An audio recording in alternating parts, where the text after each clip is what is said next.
Try to find as many crab cake spots as I can. See, I'm a barbecue girly. Like, I want to go to all the good little barbecue spots, but I don't eat anything with barbecue. I want their, like, fried catfish. Their fucking...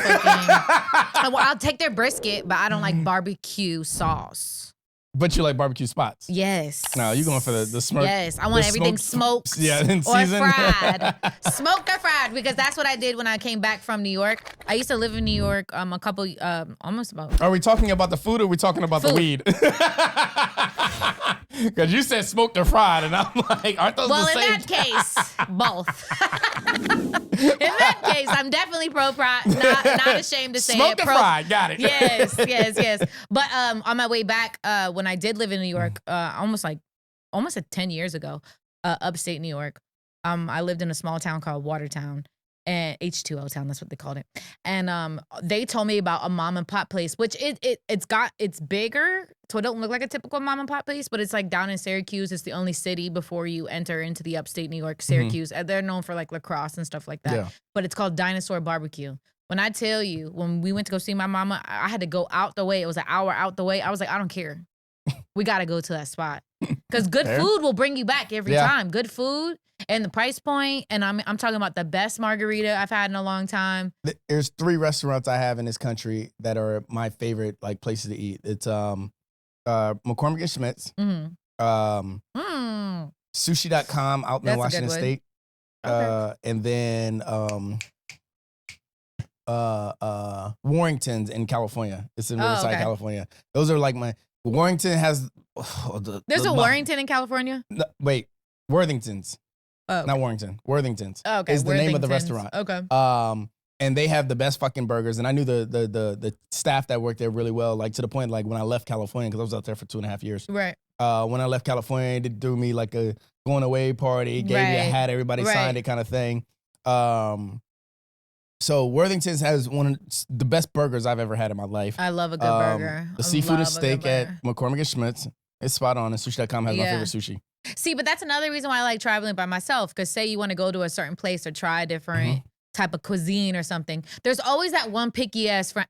Or if they're not picky, they're broke. Yeah. Let's just go. And then it ruins the experience. Like, if it's not the food, if it's not the beach and the pool or the jacuzzi, then it's the food. And I want to go out and I want to try different things. Like for my birthday, not this past birthday, but the year before that, I went to, I had a cowboy, because, Cowboy Carter is really in right now. We had a cowboy theme, cowboy girl. We all got dressed up and rode the mechanical bull down at Cadillac.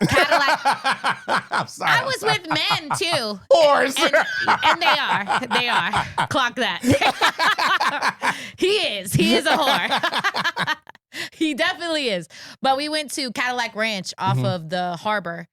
And I wanted to try, it's a delicacy.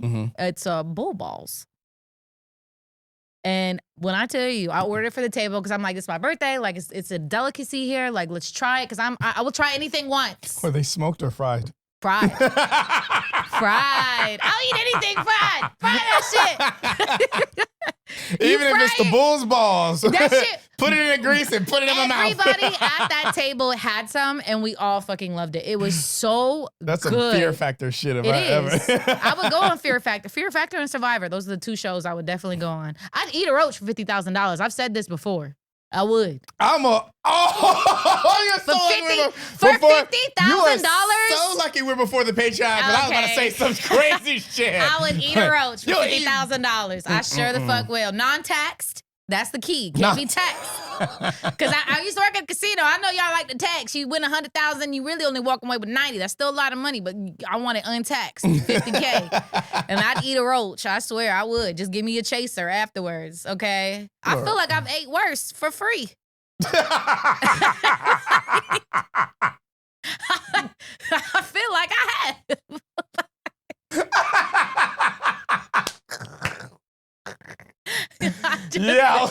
I'm just saying. It's funny to those of you who do not know because she's a sometimes lesbian, sometimes straight because she doesn't like the word bisexual. So that's why that's comedy. I'm sexually fluid. Okay. I think now that I'm older, though, people do say bisexual, and I don't necessarily, like, it's kind of like grown on me. I'm like, whatever, okay, whatever. But it was funny because I was at a party recently, and this girl walked in, and she was like, I think she was just coming to, like, get some weed or something. I don't know, because she literally came in and was, like, walking out. And I, like, made it a point to walk up to her and say, like, introduce myself. Mm-hmm. And immediately the guys were like, yo, she's gay! Go! She's gay. I looked at all of them. I was like, y'all some haters. Y'all some fucking haters. That shit was funny though. But yeah. I just think that just instantly made me think about all my experiences with gay guys, the aggressive gay guys. Yeah. Because I be telling them, like, bro, you gotta chill out. Like, I'm not gay. Like, Yeah. I get you heard me say I'm not gay, and I keep hearing you say all right, but you keep trying to push up on me like you think you can turn me. I mean, no is a full sentence. I agree. You don't gotta explain nothing. You ain't gotta say shit else. The answer is no. Yeah. Because consent is everything, motherfucker. Yeah. One more topic I want to, well, we'll see. We'll waste your time. But I want to talk about this positivity and financial positivity. Yes. Body positivity and financial positivity. Because Yeah. you said some crazy shit. What? Fuck, I got to remember exactly what you said. I said put the fucking swimsuit on, and take the book spirit, that spirit. book that spirit flight if you need to. Look, I'm not trying to be like B. Simone talking about something. I was in Neiman Marcus and I had to go to H&M. Bitch, what is wrong with H&M? Coolest monkey in the, what is the coolest monkey in the jungle? That's what I'm saying. Like, some people break themselves trying to keep up with the Jeffersons instead of living in a realistic life. But what really made me think about this is because of seeing my mom recently. Mm-hmm. So I have lived in $500,000 homes. I have lived in 1-bedroom apartment in the hood. Like, I have lived in all these different things with my parents, with my mom and stuff like that. Just recently, the house that they have in New York is literally probably one of the worst properties we have ever purchased in our family. Like, it is a shoebox. It's got 1 bathroom. There's 4 grown-ass adults in there. Like, it is the worst. But the way that my family is so happy and was like, but we see potential. We're going to build this and we're going to add this and we're going to do this. It's like, you got to have a vision for those type of things. Like, you know what I mean? Like, who cares if it's not set up how you want it right away? Yeah. You know what I mean? That's what made me think of just being like, hey, what's wrong with a spirit flight? I actually think it's fun. I haven't done too many spirit flights, but because, you know, my pocket got bigger since then. But, but when I did do spirit flights, I've never had one bad experience with spirit. The flights were cheap. The flight attendants are funny because they do the whole like comedy with their intro and shit. They be like, oh, you want to light your cigarette? No worries. Take it out on the wingtip. Yes, they do say shit like that. It's funny, like you know what I mean. Like, how many times have I went? No offense, I love me some Delta, but how many times have I caught a 6 a.m. flight at Delta and she got an attitude? Yeah, she don't even say good morning. You know what I mean? At least at Spirit, not only are you gonna get a cheap price, but you're gonna get an experience. You know what I mean? One you won't forget. So that's what I'm saying. Still, like, a hard no for me, dog. But like, I get what you're saying. But I'm just saying, like, if you have the opportunity and it's like, listen, let's go, me and the girls go to South Beach. You got a good ass room. If you can cut budgets, like your room is good. Yeah. But you just need a quick flight. Why not? Still a whole hell no for me, dog. Yeah.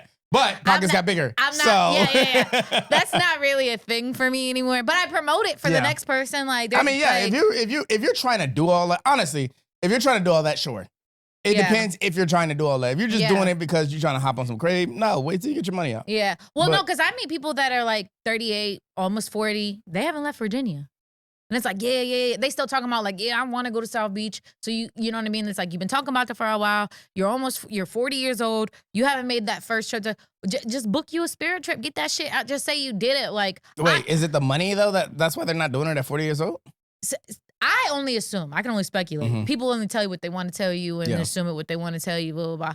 So a lot of times, actually, what I keep hearing is this ID situation. And that shit is blowing me. I'll be like, yo, are you even an adult? If you don't walk around with a military. but that's works every time. But like are you even an adult if you don't walk around with a fucking ID? Yeah, that is crazy. Like, what do you mean? They're like, oh, I gotta go to the DMV and get an ID. And I'd be like, yo, I be seeing you in bars. I be seeing you drink. How you do all this shit? Oh, because they know them. You know, they go to the same places. They do the same. And I'm like, bro, I love getting carded because that means I'm at a new spot. That has been the most wildest place or the situation for me to hear recently is people not traveling because they don't have a fucking ID.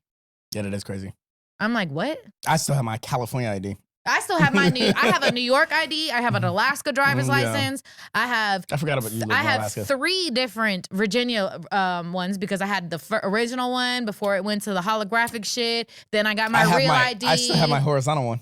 Oh, okay. Wow, that's crazy. Yeah, I know, right? My horizontal one is in Alaska. That's how young I was in Alaska because it was horizontal. I think I never got rid of my horizontal one because I was still using it when I turned 21. I was already out of Virginia. Oh, okay. So I was in tech school. So I was out in Texas for basically 5 months when I turned 21. So then my first duty station was Washington. Yeah. So it was like, all right, well, they don't know how to read a Virginia license anyway. Right. So, and I never got a license the entire time I was in Washington. Oh, see, New York is my favorite license because it's got the Statue of Liberty. It's real. It's real cute. It's real cute. Yeah. So wait, what the fuck was I talking about? We was talking about financial positivity and body positivity. Yeah, no. Let's get back to the body positivity. Yeah, body positivity. Some of you women should not be wearing bathing suits. I realized that I told shout out Carter. I told Carter, one of my best friends out in Washington State. I went out there last night and he was like working security. Right. And so like we running up and talking to each other like in between him doing stuff and I'm just like people watching. This was a bar I used to go to when I lived there. I love people watching too, so. I'm just sitting in the corner, drinking my Tito's and soda water, chilling. Right. So, and I'm looking at everybody out here and I'm just like, God, you know one thing I'm gonna do when I get back home? Go to the gym a little bit harder. Because there's so many just fupas just hanging over the belt buckles. So with men or women? With women. Okay. So, but my thing is like, there is so much like, unrealistic bodies on social media. Agree. And, you know what I mean? Yeah. So when I say body positivity, it's like put it on. That's what realistically women don't put that. If you're a fat girl, don't put on a 2-piece. I didn't say. Okay, I'm about to say. I didn't say go out there and put on a 2-piece. Okay, that's what I'm saying. I mean, but you can. I'm not against that either. I am. Don't cancel me. I'm for it. I like thick women too. But like, there's nothing wrong with putting on a bathing suit. It's funny you said me and my son were actually because my son's getting older. He started talking to girls and stuff like that. And so I was like, what you gonna do if your girlfriend is really skinny and she gains weight? He was like, well, Mom, if was skinny before, she can get skinny again. Yep. And he was like, so I don't care. And I was like, all right, good answer. And I said, so would you date a woman that's starts fat? Yeah. And he was like, honestly, Mom, I don't know. What's her baby pictures like? Was she fat as a baby? He's like, I don't know. But the thing is, it's like, women do fluctuate their weight all the time. You know what I mean? So it's like. But there's a difference between fluctuating your weight and just getting fat. Oh, what do you mean? Oh, just becoming big. What do they? Yes, like over time, and just getting big. bigger and bigger and bigger. But a lot of that too. Some women have the thyroids that causes them to those health issues. Those are beyond their control. Some of them, you know what I mean? Like, obviously, those are exceptions to the rule. We're not talking about those. Yeah. Okay. Well, I'm just saying, thyroids are actually more common than that, especially after you give birth. A lot of that things. If you have a C-section versus vaginally giving birth, that also messes with your body weight. You actually lose more weight doing it vaginally, but some women can't. So they have, you know what I mean? There's so many. What do they call that weight you gain in college? Freshman 40 or fresh. Yeah. It's like. Yeah, if you got your freshman like 40, I don't think it's freshman 30, 40. 30. Something that rhymes. It's like you're 30. If you get 30 or 40 pounds, you can't lose that weight again. Yeah, we got problems. That's not, you didn't fluctuate, you just gained weight. But also, baby weight is fluctuating weight. Also, this is the true point that I was trying to make to it. What you look like in a bikini does not determine how much fun you're gonna have. I agree with that. That's what I mean. It like determines how much fun I'm going to have. Because if I have to look at you and that fuck how you feel. Fuck how you feel. Fuck that. But that's not the reality of the situation. We need to be They be caring about what I be saying. It can be the reality of the situation if you focus on yourself and your own thoughts. You know what happens? If I saw a big girl wearing a bikini and she's confident, she's